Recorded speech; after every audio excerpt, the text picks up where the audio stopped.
Tau, hey? I keep painting them and people online keep either absolutely loving them or absolutely hating them purely because they're Tau. So I guess I don't really care. Recently I converted this guy and I've actually been wanting to add to this army a little bit. I painted him more or less as an experiment, just to paint a model in that classic ochre scheme that really got me into Warhammer when I was younger, and I've fallen in love with it to the point where I do want to do more of an army. However, I've also wanted to play with this technique a little bit more. I made a video about this guy previously on my channel, and there's been some Instagram reels that have really blown up showing how I did this very simple, just triangular geometric camo pattern. So I decided to do a test. I did a Farsight Enclaves and a Tau Sept Crisis Battlesuit using these geometric shapes and filmed all of it for you guys. Off the rip, I'm going to say I'm actually very happy with how it's turned out on the Tau Sept guy, and I definitely think I'm going to use it on pretty much all of my battlesuits and vehicles, I think.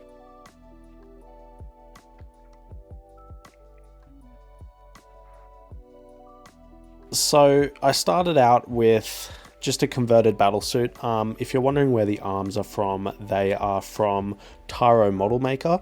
I kind of hate the normal Crisis Suit arms. I'd much prefer this look where the weapons are more or less built into the arms as opposed to just slapped over the top. I then follow the beginning of the scheme exactly the same as I do the commander in my previous video, so if you want to know how I did that, just check out that video. The only difference is, instead of sketching in shadows using Scrag Brown thinned down through an airbrush, I whipped out some painter's tape and took to it with a blade. It's very easy to just create some straight lines and just go bit by bit, pulling little triangles and cutting in cool little smooth edges and slapping it all over this guy. I prefer doing this one because the painter's tape works perfectly. It's cheap, and the fact that I'm cutting it myself forces me to essentially be unique with it. I'm not using like a standardized stencil that's gonna lead to repeats or, you know, sameness over the course of the whole army. As you can see, I'm cutting in random shapes like that, almost little lightning bolt type thing going on the gun, and every single shape in its own way is going to be completely unique. This is a little bit tedious, I won't lie. I'm getting faster at it as I go. I remember the green suit that I did took me probably about 40 minutes just for a crisis suit. This guy probably took about 15. But once I've got them on, I just take the Scrag Brown thinned down through an airbrush. Now you can think of this as just any shadow color. I'll show you if you decide to stick around to watch how I do the Farsight suit. It's the same concept across all of them, but I just target exactly where the tape is and build up thin layers to build up shadow directly around the tape and create that immediate contrast.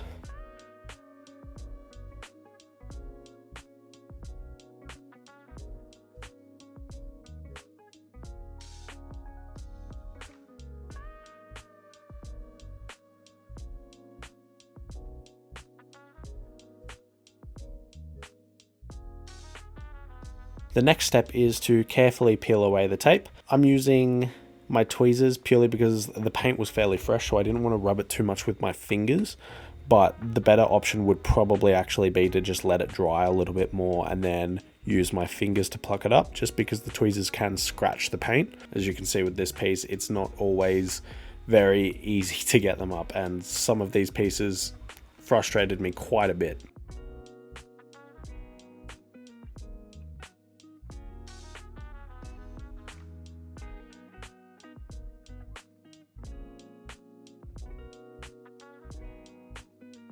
I then gloss varnished the model and hit all of the panel lines with an oil wash, same as the commander.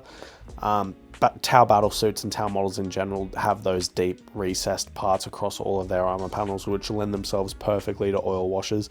If you're not doing your Tau with oil washes, you're insane at this point. So just mixing up some umber, some black, and some fast dry thinner from Abteilung 502. I create a thin wash that I can just dab into all of the little cracks and crevices.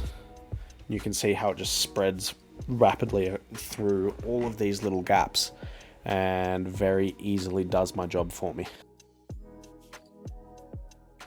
I used to remember commission painting entire tower armies before I even knew what oil paints were a thing, and I would use, you know, Games Workshop washes for this, and the amount of time that I could have saved, days and days and days and days of just doing this step, time-wise, could have been saved.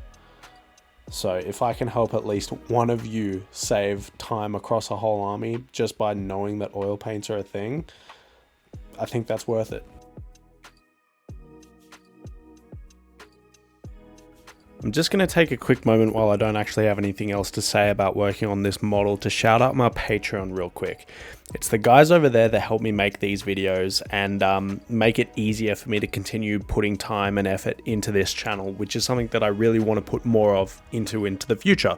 Over there, you can support me for just a few bucks, and that gives you access to a members only Discord server where we talk about painting, fitness, just general stuff, whatever really, as well as being in the draw to win cool things that I give away from this channel, like, you know, projects that I've worked on. As you can see me packing away the Cerastus Night Titan that I gave away a little while ago. Speaking of which, the Deathwing Knight that I painted with a sponge a few videos ago is being given away this week. So if you want to check that out and support me, I'd really appreciate it. But let's get back into the actual painting.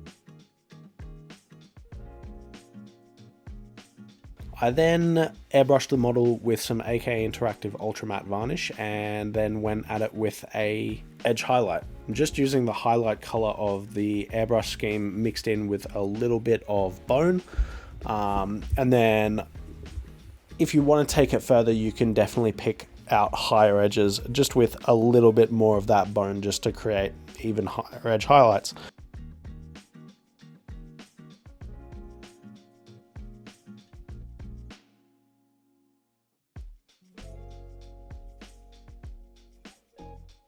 Same as the commander, I filled in some of those little classic red areas with some corn red and then blacked out the armor pieces. And I just stopped here to take note of how I thought the geometric camo looked. And at this point, I kind of realized I was onto a winner. This really didn't actually add that much time to the paint job overall. I'd say maybe half an hour just to do all of the geometric shapes, but for that half an hour spent with how much more unique and interesting the model looks, it's completely worth it. I then, just for the sake of testing, I'm probably going to just repaint this model after, did a Farsight battlesuit. So starting with black, I went over it with a Mephiston red base coat and then an Evil Sun Scarlet highlight, placed all of the geometric shapes over the model in the exact same fashion, and then airbrushed over the top of those with some thinned down corn red. So you can see it's a very simple, very easily repeatable, and very malleable type of technique. Essentially, it's a base coat, a highlight, geometric shapes, and then a shadow color right over the top of that. And you can kind of customize this and play with this to your heart's content and use any colors you want. You could reverse it, you could do multiple different layers of it. So I'm really keen to see if any of you guys experiment and come up with anything cool with this.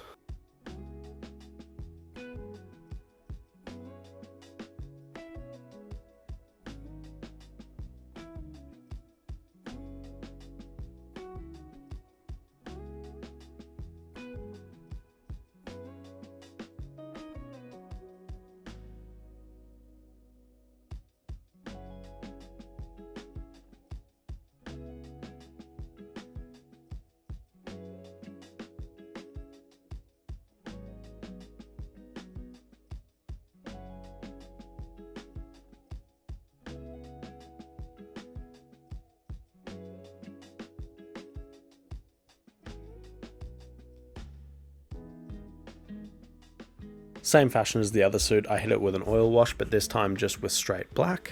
And using a Q-tip just dampened with some of that same fast dry thinner, you can go over the top and just clean up some of the oil wash. Oil wash has a massive amount of working time, so it's very easy to clean it up after the fact, reactivate it with some of that fast dry thinner, move it around, get rid of it, whatever you want to do with it.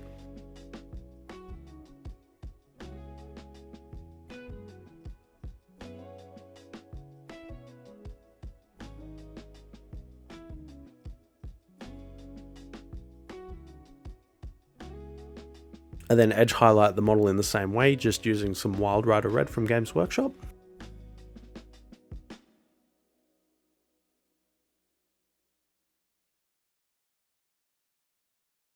And then black out all of the armor panels in the exact same fashion. I'm basically going to be painting all of the details for these models in the same way after I've done the armor, just to compare them, so that now that they're kind of at the same level of painting, here they are next to each other. As I said before, for an extra half an hour spent on each Crisis suit, I think it's incredibly worthwhile doing this, especially with how customizable it is. You know, say if you wanted to do it to a Devilfish or a Riptide, you could do the same type of thing, just with the shapes slightly bigger. You could do multiple layers to make it really similar to that old style camo that they did on the Ochre tanks way back in the day. But just the amount of visual interest that it gives to these models is super, super cool.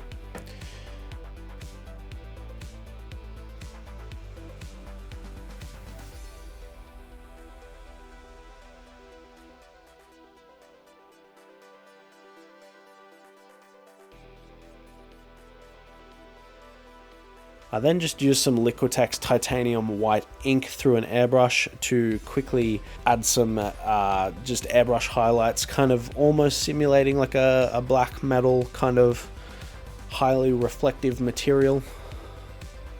Nothing crazy, pretty basic. Added some edge highlights to those black bits, painted in the gold bits with my favorite scale 75 metallics, and painted the heads separately since they were white. I'd say all in all, both of these Crisis suits probably took me about 4 hours to do.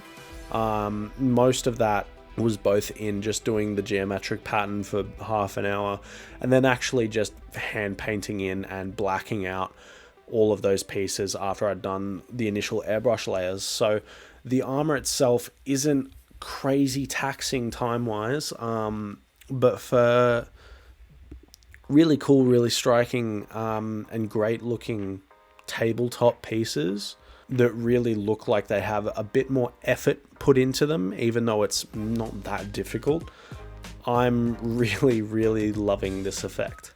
And I'm pretty excited eventually down the line to see how it's going to look on an entire army, because knowing me, I will paint an army of them, but it'll be over the course of a long time, because I can't stick with any project for too long. But if you liked this video, make sure to subscribe and like the video, because that really helps me out. If you want to go into the draw to win the Warhound Titan that I'm working on to give away for one of my patrons, make sure to check out the Patreon in the description, and I will see you guys in the next one.